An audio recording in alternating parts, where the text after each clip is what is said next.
welcome to another episode of Your Own Pathway Leadership and Mental Well-Being in the Workplace.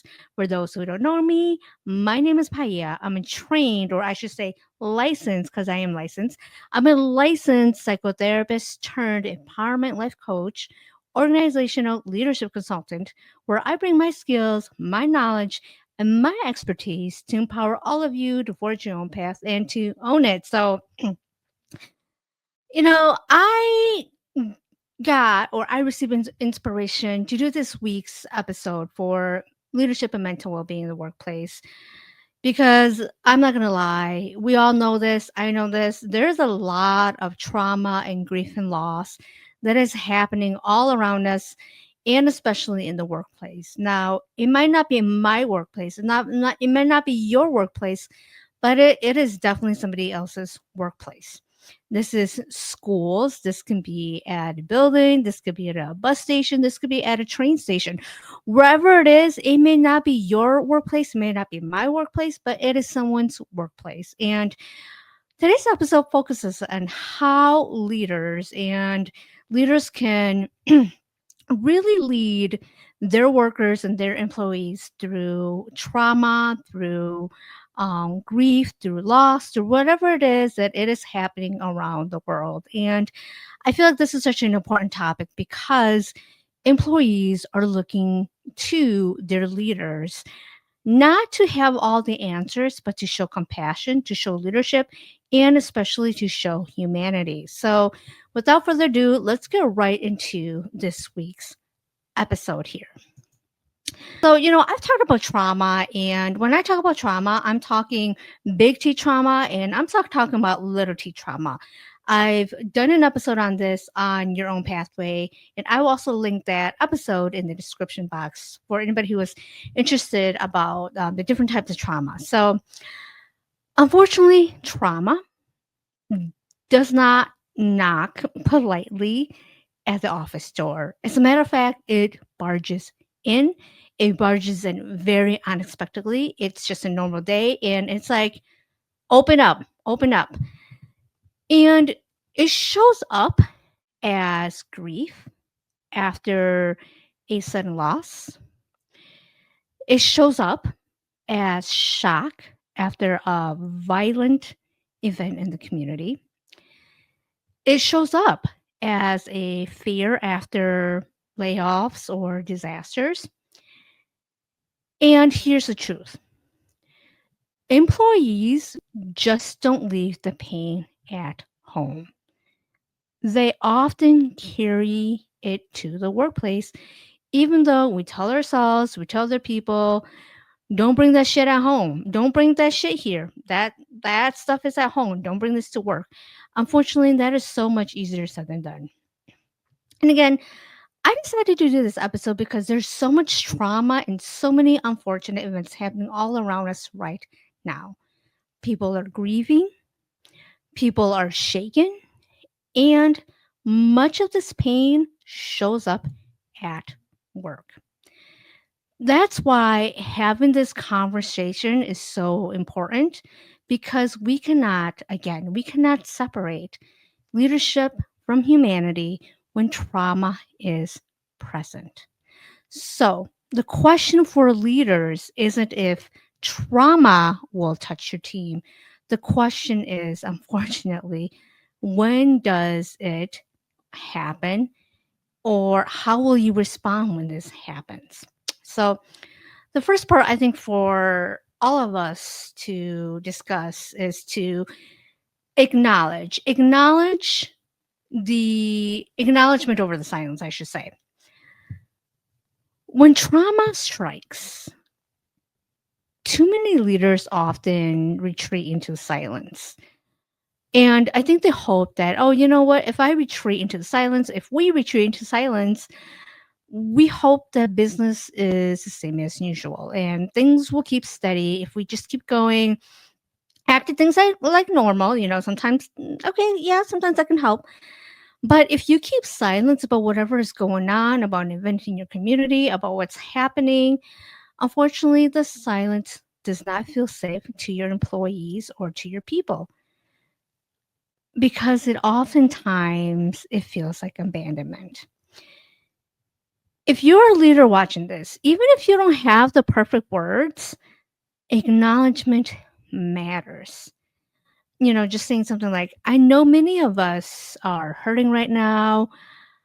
I don't have all the answers, but I do see you. I see all of you. And even that small act, what it says is that your pain, your employee's pain, does matter. And by acknowledging that, you as a leader are saying, I and we will not pretend that it does not exist.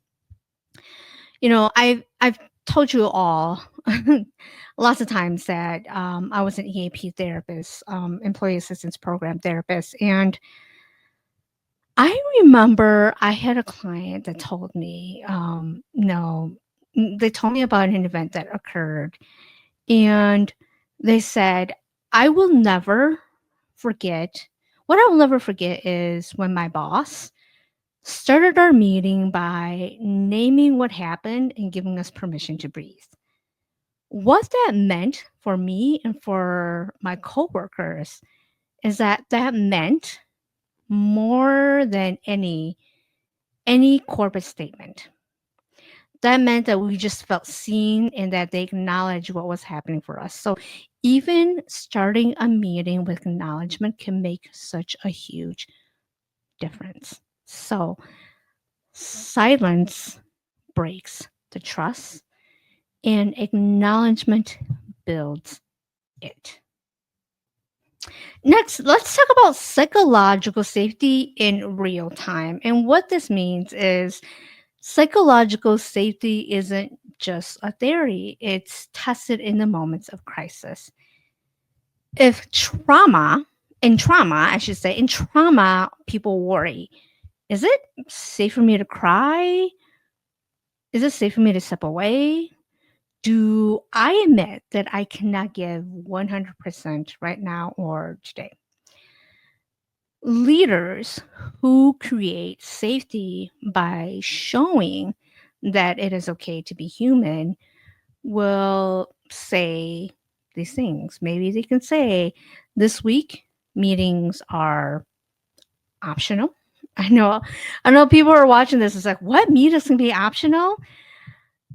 If there's anything that it is heavy, it's very hard to be present. And by allowing our workers to say, we acknowledge that it's very hard to be present emotionally, mentally, physically right now. And it's okay. It's okay that you take time off or that we cancel meetings this week. If you need space today, that's okay. We get it. We get that you need space today. Or asking the question, how are you holding up? Or even, how are all of you holding up? Instead of, how's that report? Checking in with your employees is so essential, especially during these crisis and traumatic times. Again, working with EAP, a circumstance that came up to me that I can remember right now was one of my clients said, we get so many of these damn corporate emails about work, and they mentioned the corporate email, like it didn't even matter. What mattered to me was my manager telling me during a tough time that I had, or no, it was during a crisis time that was happening for all of us. And my manager made it okay by telling me that it was okay for me to take all the time that I needed and that they had coverage for me, that it wasn't a priority for me to focus on my work and for me to take time away and for me to be present with myself. To that employee, to that client, that matters so much, which again increased their respect for their supervisor and their leadership team. So safety in real time isn't about lowering standards. It's about protecting dignity. Next, I want to talk about this. I think this is something that a lot of us are very uncomfortable to talk about because grief a lot of us were taught, especially even now, that grief does not belong in the workplace, and that again, we need to separate our feelings from work, from home, and that they do not go together. And unfortunately, grief is not something that you can tell yourself to, okay, this is home, I'm at work, I can't grieve. Unfortunately, grief shows up in the workplace. And why it's okay to have permission to pause. So, grief. Unfortunately, grief doesn't fit neatly into a 3-day leave bereavement policy. It lingers. It shows up weeks later in brain fog, in tears, or unexpected anger. Again, when I was working with clients who were going through grief, and I would say especially during COVID, when a lot of people lost their loved ones to COVID, they would take their few days of leave, go back to work, say, everything's fine, everything's fine. They get back to the groove of things, and then suddenly 6 months later, their grief finally hits them. And when that grief finally hits them, it really hit them. And they were coming to work. They were coming to therapy to say, how do I stop this from happening? And I asked, have you ever allowed yourself to grieve? And they said, no. And I'm like, okay. This is now your body saying I need to grieve. So again, too many workplaces demand resilience on demand. So, they say, take your days, come back stronger, get back to normal. But the truth is, there's no normal after loss. Leaders who get it right give permission to pause. And they do this, they show this by saying, take the time you need. Your work will be here when you're ready. Let's shift deadlines so that you don't have to carry this alone. Or your worth isn't measured by how quickly you bounce back. I know that in talking and working with people, a lot of workplaces expected that their employees bounce right back. It's like when you go have a baby and you take your 3 months off, they're like, oh, yeah, you're back. Okay, you got 3 months of vacation. You're good to go. It's like, that was not a vacation. And you're expected to bounce back. You're expected to get into a groove of things. You're expected to have your productivity back. But unfortunately, grief does not work that way. So, grief at work isn't a productivity issue, it's a humanity issue. And leaders who give permission to pause create workplaces where healing is possible. So,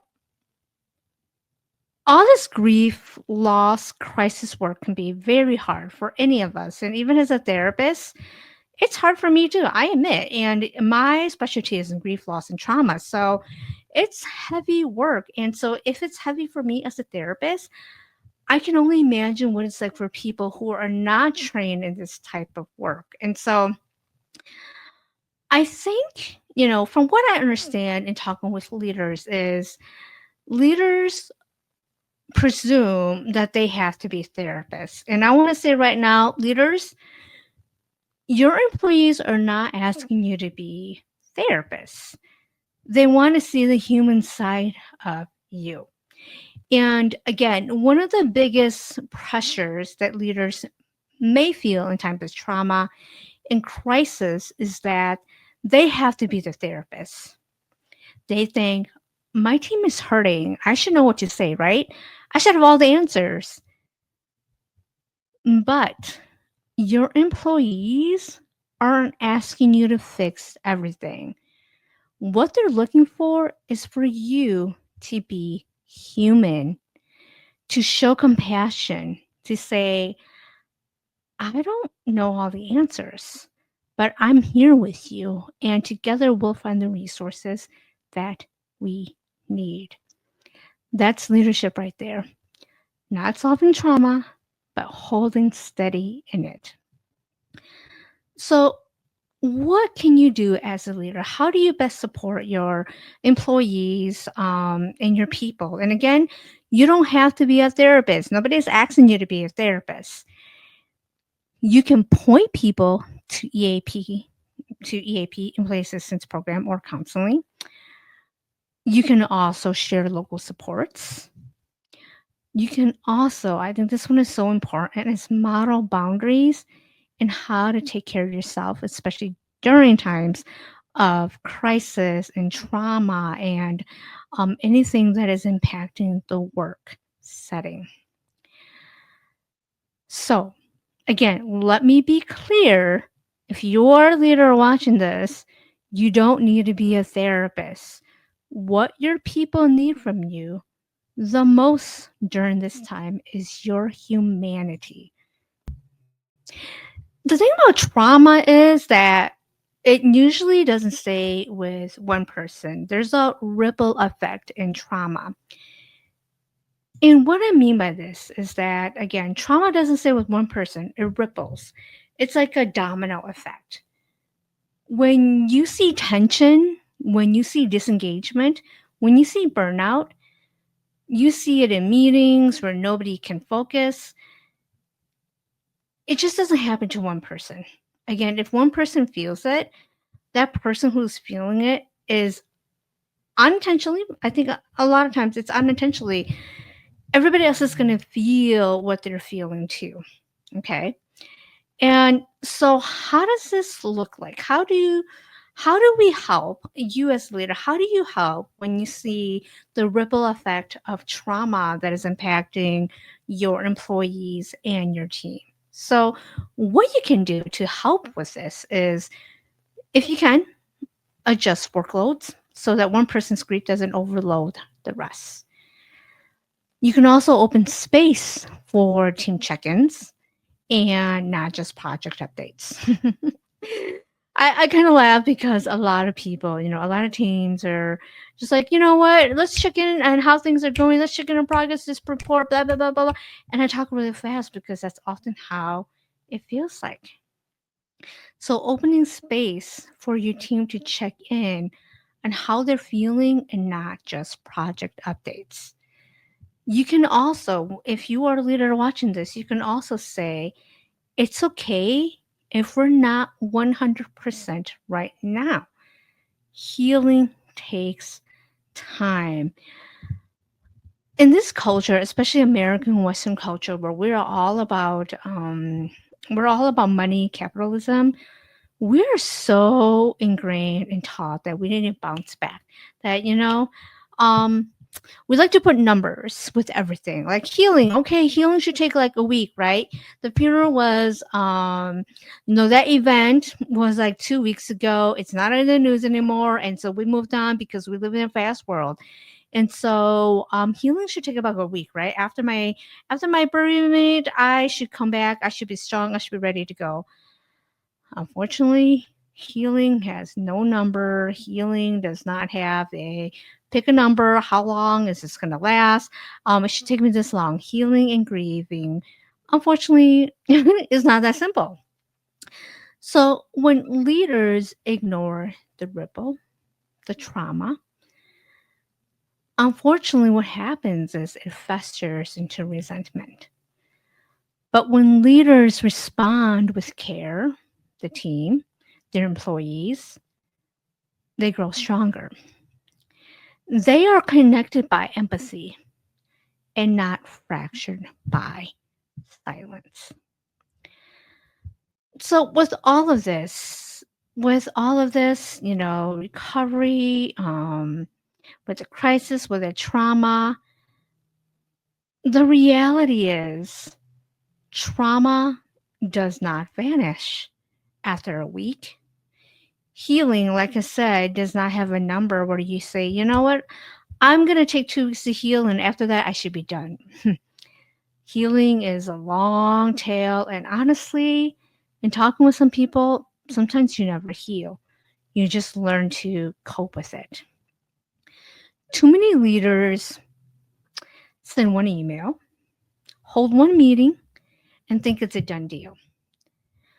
But employees unfortunately carry the pain after the headline fades.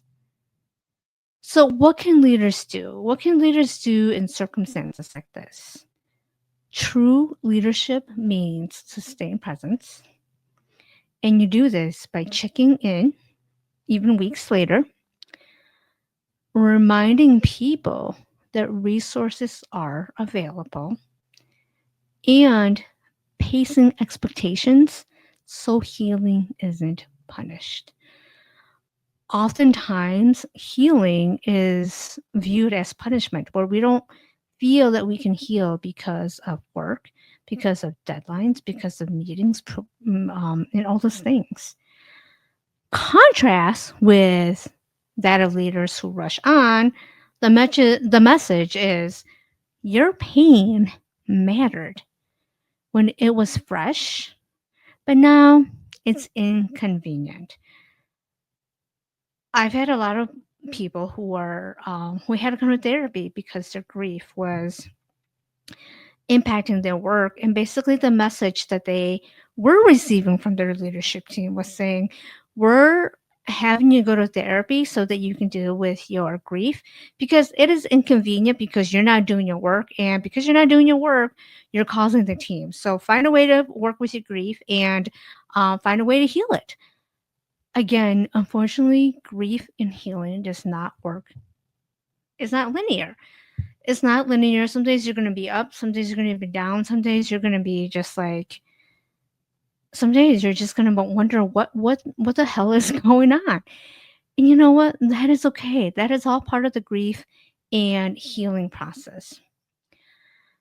But the leaders who honor the long haul of healing, when they allow this, what they're saying and what they're implying is your healing matters here, no matter how long it takes. That's how workplaces become places of trust, not just labor. So here I am closing out this episode. And the bottom line is when trauma hits your workplace, and unfortunately, I think all of us who is watching this need to be prepared, because when it does and when it will, your response as an organization, as leadership, can deepen the wound or it can begin the healing. It starts with acknowledgement over silence, creating safety in real time, giving permission to pause, leading with humanity, not just with answers, recognizing the ripple, and honoring the long haul of recovery. I want to remind everyone, and especially leaders who are watching this, leadership in trauma isn't not about perfection. It's about presence, not performance, but humanity. Because the true measure of leadership isn't found in easy seasons. It's revealed in the hard ones. So choose acknowledgement over silence. Choose safety over pressure, and choose humanity over policy. Because when leaders choose humanity in the face of trauma, they just don't guide teams through crisis. What they do is they create workplaces where healing is possible. And that's the kind of leadership that the future demands. That is all I have for you all today. And if this episode spoke to you, if you care about leadership, mental well being, and creating safe workplaces where people can truly thrive, I would love for you to join this community. So go ahead and hit the subscribe button and give this video a like and share it with someone who needs to hear this. So again, your own pathway, leadership, and mental well being. This channel is all about leadership, mental well being, and forging your own path, especially in the workplaces. So if you want more conversations, more tools, and strategies to help you lead with both courage and compassion, you're in the right place. Again, thank you all for watching this video, and I hope you all have a wonderful day and a wonderful week. Until then, take care. Bye.